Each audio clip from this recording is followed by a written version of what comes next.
এই যে test paper analysis, এই অ্যানালাইসিসটা আপনি করলে আপনি নিজের গাইড নিজেই হতে পারবেন। আপনার আর কোনো ধরনের গাইডেন্স অথবা কোনো ধরনের ফেসবুকে গিয়ে ভিডিও খোঁজা, ইউটিউবে গিয়ে ভিডিও খোঁজা এটার প্রয়োজন একদমই হবে না। এই ভিডিও দেখার মাধ্যমেই শুরু হোক আপনার টার্গেট এ প্লাসের যাত্রা। আমি আপনাকে এতক্ষণ টেস্ট পেপার অ্যানালাইসিসের যে মেথড বললাম সেটা যে শুধু ফিজিক্সের এই পার্টিকুলার অধ্যায়ের জন্য তা কিন্তু না। এটা যেকোনো সাবজেক্টের যেকোনো চ্যাপ্টারের জন্য সেম ভাবে প্রযোজ্য হবে। দেখেন বল লিখে জাস্ট একটা দাগ দিবেন। বেশি ভুজুং-ভাজুং করার দরকার নেই। বেশি ভুগিচুগি করলে আসল জায়গা থেকে আমরা সরে যাব। এসএসসি পরীক্ষা হোক বা এইচএসসি পরীক্ষা, যে পরীক্ষাই হোক না কেন, তার কিছু মাস আগে থেকে একটা প্রশ্ন আমাদের মাথায় ঘুরপাক খায়। সেটা হচ্ছে যে ইম্পোর্টেন্ট টপিক কোনগুলা, ইম্পোর্টেন্ট চ্যাপ্টার কোনগুলা। যদি ইম্পোর্টেন্ট চ্যাপ্টার আর টপিকগুলা খুঁজে পেতাম তাহলে মনে হয় আমার পড়াটা আরেকটু ভালো হতো। Hey, hello everyone, it's me Devashish Haldar. You can call me Devashish Da as well and a mentor of thousands of students. Welcome to Shomikorn Academy page and YouTube channel. আজকে আমরা সেই সমস্যা সমাধান করতেই এই ভিডিওটা নিয়ে চলে আসলাম। এই ভিডিওটা আসলে এতটাই গুরুত্বপূর্ণ, এর কারণ হচ্ছে এসএসসি এইচএসসি তে যে ভাস্ট পড়াশোনাগুলা থাকে সেই পড়াশোনাগুলাকে একটা খুব সুন্দর সীমারেখা বা গণ্ডির মধ্যে আটকে দেওয়াই এই ভিডিওটার মূল লক্ষ্য, যেটা আপনার পরীক্ষার আগের রাত্রের প্রধান হাতিয়ার হিসাবে কাজ করবে। তো এই যে টেস্ট পেপার অ্যানালাইসিস, এই অ্যানালাইসিসটা আপনি করলে আপনি নিজের গাইড নিজেই হতে পারবেন। আপনার আর কোনো ধরনের গাইডেন্স অথবা কোনো ধরনের ফেসবুকে গিয়ে ভিডিও খোঁজা, ইউটিউবে গিয়ে ভিডিও খোঁজা এটার প্রয়োজন একদমই হবে না। তো আসেন আমরা ভিডিওটা শুরু করে দিই। প্রথমে আপনার এরকম একটা পেজের দরকার হবে। যদি আপনার ডেডিকেটেড কোনো খাতা থাকে আপনি খাতায় করেন। বাট যদি আপনার ডেডিকেটেড খাতা না থাকে তাহলে গরু হারানো খাতায় এই কাজ করিয়েন না। যে কয়টা চ্যাপ্টার, ওই কয়টা চ্যাপ্টারের জন্য ওই কয়টা পেজ নিবেন, ওই কয়টা পেজ নিয়ে স্টেপলার মারবেন। ঠিক আছে? তারপর ওই কয়টা চ্যাপ্টারের জন্য আলাদা, আলাদা করে টপিক এনালাইসিস করবেন। এখন কিভাবে টেস্ট পেপার এনালাইসিস করবেন, টপিক এনালাইসিস করবেন সেটা একটু বলি। যেকোনো একটা টেস্ট পেপার নেন। আমি টেস্ট পেপার নেইনি এর কারণ হচ্ছে আমি কোনো রেফারেন্স দিতে চাচ্ছি না। আপনি যেকোনো একটা টেস্ট পেপার নেবেন, যেকোনো। আপনার যেটা ভালো লাগে, বাজারের যেটা ভালো লাগে সেই টেস্ট পেপার আপনি নেন। নিয়ে আপনি টেস্ট পেপারটা খুলবেন। খুলেই প্রথমে মনে করেন আমরা বল অধ্যায় এখন অ্যানালাইসিস করব। কোন অধ্যায়? বল। চেষ্টা করবেন লাল কালি দিয়ে একটু লেখার, কারণ লাল কালিটা আমাদের ফোকাস দেয় বেশি এবং বেশি মনে থাকে আর কি। যেহেতু আমাদের টপিকগুলা লিখতে হবে, অনেক কিছু না, টপিকগুলা, সেহেতু লাল কালার ইউজ করবেন। যদি কালো কালার ইউজ করেন তাহলে একটু হাইলাইটের উপরে ইউজ করার চেষ্টা করবেন যাতে টপিকগুলা ভালো মনে থাকে। তো মনে করেন আমি বল লিখলাম। দেখেন বল লিখে জাস্ট একটা দাগ দিবেন। বেশি ভুজুং ভাজুং করার দরকার নেই। বেশি ভুগিচুগি করলে আসল জায়গা থেকে আমরা সরে যাব। আসল জায়গা থেকে সরাই যাবে না। ঠিক আছে? আমাদের টপিক এনালাইসিস করতে হবে, টপিক এনালাইসিস করব। ওকে। এরপর মাঝখানে একটা দাগ দিবেন। এই যে মাঝখানে খাতার মাঝ বরাবর একটা দাগ দিবেন। ঠিক আছে? আচ্ছা। তো মনে করেন আমার দাগটা সোজা হয়নি। আমি একটু সোজা করে একটা দাগ দিই। আচ্ছা। তো মনে করেন আমাদের হচ্ছে প্রথমে যে কোশ্চেনটা আসছে, প্রথম যে কোশ্চেন, সেই কোশ্চেনটা মনে করেন ঘর্ষণ থেকে আসছে। ঘর্ষণ। এখন এই ঘর্ষণ তো আসলে ২ প্রকার। ঘর্ষণ কয় প্রকার? ২ প্রকার। এখন ঘর্ষণ ২ প্রকার কি, কি? এসএসসি অনুসারে একটা হচ্ছে আনুভূমিক তলে ঘর্ষণ হবে, আরেকটা হচ্ছে উলম্ব তলে ঘর্ষণ হবে। আনুভূমিক তলে কোনটা? সাইকেল চলতেছে, গাড়ি চলতেছে, তার চাকার সাথে রাস্তার যে ঘর্ষণ সেটা। আবার উলম্ব তলে কোনটা? কোনো একটা বস্তু পড়তেছে, সে যদি বাধাহীনভাবে পড়ে তাহলে একটা কথা। বাট যদি বাতাসের বাধা থাকে তাহলে বাতাস উল্টা দিকে গতির বিপরীত দিকে একটা ঘর্ষণ বল দেয়। ঠিক আছে? তো সেই ক্ষেত্রে ঘর্ষণ বলটা উলম্ব হয়। তো মনে করেন প্রথম কোশ্চেনটা আপনি ওভারঅল গ ঘ এর দিকে তাকাবেন, দেখবেন যে কোথা থেকে কোশ্চেন আসছে। মনে করেন প্রথম কোশ্চেনটা ঘর্ষণ আসছে এবং কেমন ঘর্ষণ? যে সাইকেল যাচ্ছে, সাইকেলের চাকা রাস্তার সাথে ঘর্ষণ হচ্ছে। প্রযুক্ত বল, লব্ধি বল এই জিনিসগুলো নিয়ে আসছে। তো এখানে ঘর্ষণের সামনে লিখে রাখবেন আনুভূমিক। আনুভূমিক লেখার কোনো দরকার নেই, ঘর্ষণটা ঘর্ষণই থাকুক। ঘর্ষণের নিচে এইভাবে লিখে রাখবেন আনুভূমিক আর উলম্ব। আনুভূমিক আর উলম্ব। ওকে। তো ঘর্ষণ থেকে এরপর সামনে আপনি একটা টিক দেবেন। কেন একটা টিক দেবেন? কারণ আপনি যে টেস্ট পেপার খুলেছেন এই পর্যন্ত ঘর্ষণ টপিক থেকে কয়টা কোশ্চেন আপনার সামনে আসছে? একটা কোশ্চেন। এজন্য একটা টিক। ওকে? এর পরের কোশ্চেনটায় আসেন। মনে করেন এর পরের কোশ্চেনটা আপনার শক্তি সংরক্ষণশীলতা নীতি অথবা ভরবেগের সংরক্ষণশীলতা নীতি থেকে কোশ্চেন আসছে। তো এই সংরক্ষণশীলতা নীতি যে জিনিসগুলো, এগুলা কিন্তু একটা টপিকের মধ্যে সীমাবদ্ধ করা যায়, সেটা হচ্ছে ঘর্ষণ। তো আহ আমরা সেখানে সংঘর্ষ এই জিনিসটা লিখে ফেললাম। সংঘর্ষ। আচ্ছা, এখন এই সংঘর্ষের মধ্যে কি, কি আপনারা ইনক্লুড করতেছেন?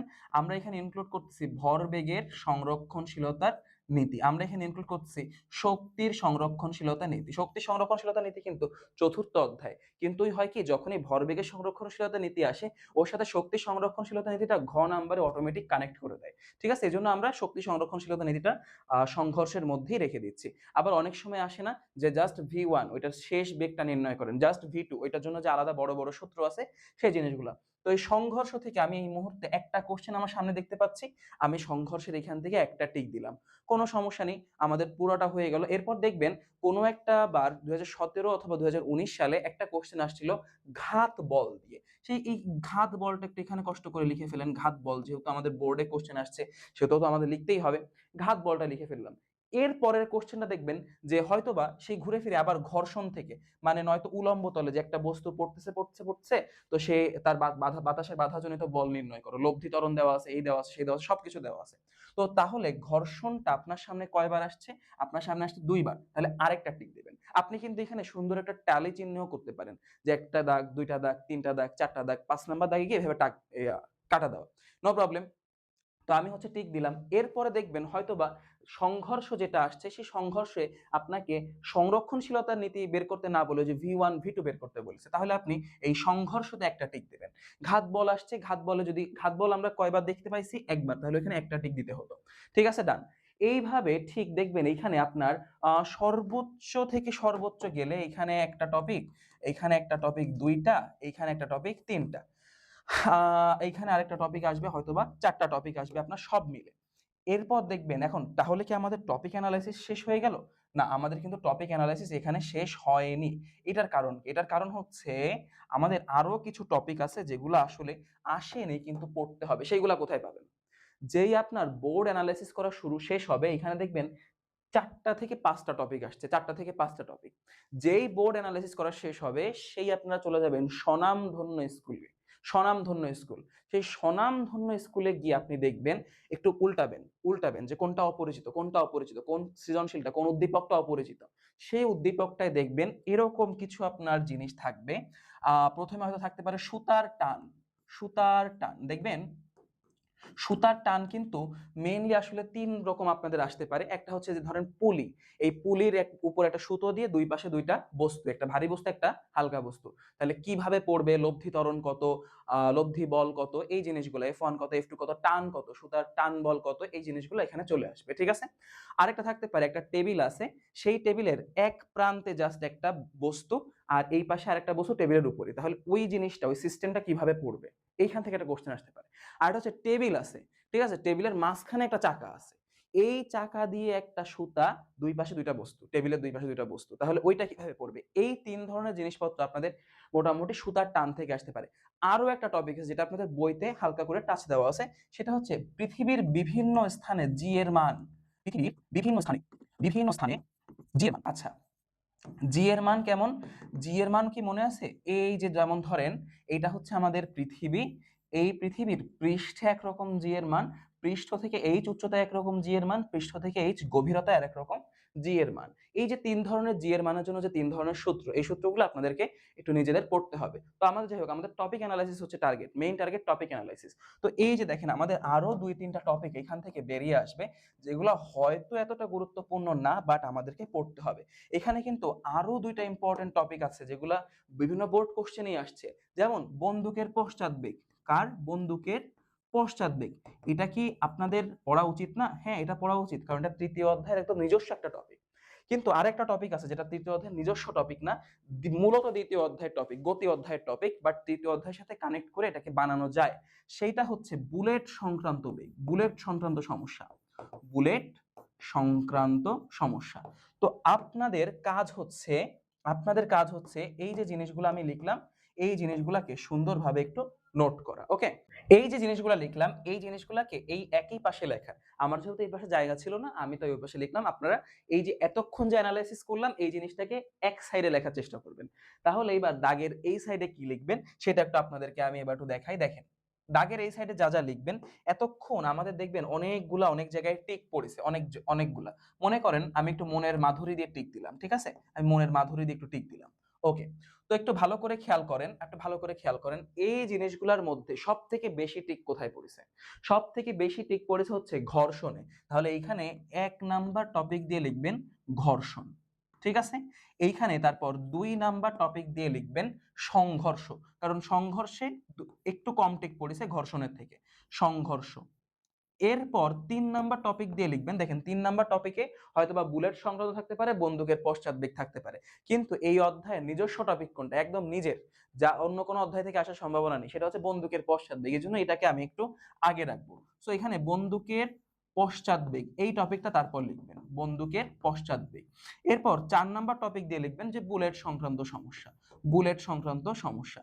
এরপর 5 নাম্বার টপিকে হয়তোবা আপনি লিখতে পারেন ঘাত বল, তারপর সুতার টান, তারপর পৃথিবীর বিভিন্ন স্থানে জি এর মান। দেখেন এই টোটালটা মিলায় আমার কি হলো বলেন তো? আমি পুরাটুকু মিলাই এই যে বল অধ্যায়ের টোটাল সামারি আমি দাঁড় করায় ফেলেছি, যে আমার মোটামুটি বল অধ্যায় থেকে এই 6 থেকে 7টা টপিক পড়তে হবে। এই 6 থেকে 7টা টপিকের মধ্যে কোনটা আমি আগে পড়বো, কোনটা পরে পড়বো, সেটাও আমার অ্যানালাইসিস করা হয়ে গেল। এখন প্রশ্ন হচ্ছে যে দাদা এই জিনিসগুলো আমি কতক্ষণের মধ্যে পড়বো, আমি কিভাবে পড়বো? প্রথমেই দেখেন আপনার কাজ হচ্ছে সকাল 6টা থেকে 6:30টার মধ্যে ঘুম থেকে ওঠা। আমি ধরে নিলাম আপনি সকাল 6টার মধ্যে ঘুম থেকে উঠে গেছেন। 6টার সময় আপনি যখন পড়তে বসবেন, এই পুরাটুকু এনালাইসিস করতে আপনার সময় লাগবে সর্বোচ্চ 20 থেকে 25 মিনিট। তবুও আমি ধরলাম 30 মিনিট। আপনি এইটা এনালাইসিস করে একটা পেজ দাঁড় করাবেন ঠিক 6:30টার মধ্যে। 6:30টার মধ্যে যখন আপনি এই টপিকগুলো এনালাইসিস করে দাঁড় করাবেন, আপনি কিন্তু জানেন কোনটা থেকে কয়বার আসছে। ঘর্ষণ থেকে 4 বার আসছে। 4 বারই কি আপনার পড়তে হবে? না। আপনি 2টা ম্যাথ সলভ করেন, তাহলে ঘর্ষণ কমপ্লিট। এই যে এই সংঘর্ষ থেকে 3, 4 বার, 5 বার আসছে, পড়তে হবে এতবার? না, আপনি 2 বার সলভ করেন, ব্যাস কমপ্লিট, শেষ, নো প্রবলেম। ঘাত বল জাস্ট একবার আসছে, বন্দুকের পশ্চাৎবেগ 2 বার আসছে, বুলেট সংক্রান্ত 2 বার আসছে, শেষ, পড়েন। আপনি এই জিনিসটা পুরোটুকু গোছানো ওয়েতে শেষ করতে আপনার সময় লাগবে জাস্ট 2.5 থেকে 3 ঘন্টা। আপনি সেখানে 3 ঘন্টা কেন, আপনি 4 ঘন্টা ধরেন। 6:30 যদি আপনি পড়া শুরু করেন, 10টা থেকে 10:30টার মধ্যে একদম ফুল কনসেন্ট্রেশন দিয়ে যদি আপনি পড়েন, আপনার পুরা অধ্যায় আপনি মোটামুটি সিকিউ এমসিকিউ এর জন্য আপনি মোর অর লেস ক্লিয়ার, আপনি গুড টু গো। ঠিক আছে? আমি আপনাকে এতক্ষণ টেস্ট পেপার অ্যানালাইসিসের যে মেথড বললাম সেটা যে শুধু ফিজিক্সের এই পার্টিকুলার অধ্যায়ের জন্য তা কিন্তু না। এইটা যে কোনো সাবজেক্টের যে কোনো চ্যাপ্টারের জন্য সেম ভাবে প্রযোজ্য হবে, যদি আপনি খুব সুন্দরভাবে এই জিনিসটাকে অ্যানালাইসিস করে বের করতে পারেন। আপনার এই যে টেস্ট পেপার অ্যানালাইসিসের এই ভিডিওটা আপনি যে দেখলেন, এই ভিডিও দেখার মাধ্যমে শুরু হোক আপনার টেস্ট পেপার অ্যানালাইসিসের যাত্রা। এই ভিডিও দেখার মাধ্যমে শুরু হোক আপনার টার্গেট এ প্লাসের যাত্রা। ভালো থাকবেন, আমার জন্য দোয়া রাখেন। আপনাদের আর কি কি ভিডিও প্রয়োজন আছে সেই জিনিসগুলো কমেন্ট বক্সে জানাতে পারেন। আপনাদের সকলের জন্য অনেক অনেক শুভকামনা। Wishing you a very very very good luck juniors.